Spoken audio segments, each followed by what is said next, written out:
raisons. Tout d'abord parce que l'insuffisance cardiaque chronique constitue un enjeu prioritaire de santé publique. En France, environ 1,5 million de personnes sont atteintes d'insuffisance cardiaque, en particulier les plus de 60 ans.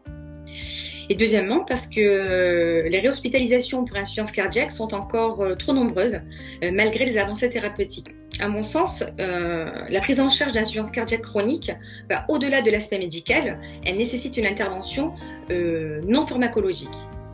En impliquant davantage le patient dans la gestion de sa maladie par le biais de l'éducation thérapeutique, identifier l'apparition des signes de l'insuffisance cardiaque par le patient et l'infirmière référente permet d'adapter précocement les traitements du patient.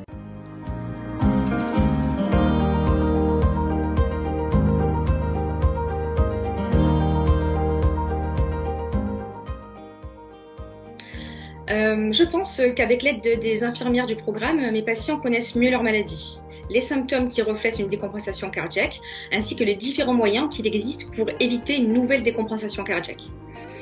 Puis, pour la majorité des patients insuffisants cardiaques inclus dans ce programme, cela constitue une réassurance, grâce notamment par le contact régulier avec une infirmière qui a la possibilité de me joindre en cas de difficulté.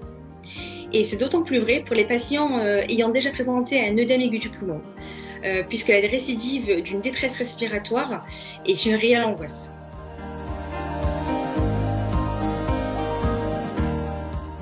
Je suis en contact régulièrement avec ma référente Implicity, qui s'occupe du côté administratif de l'inclusion du patient dans le programme.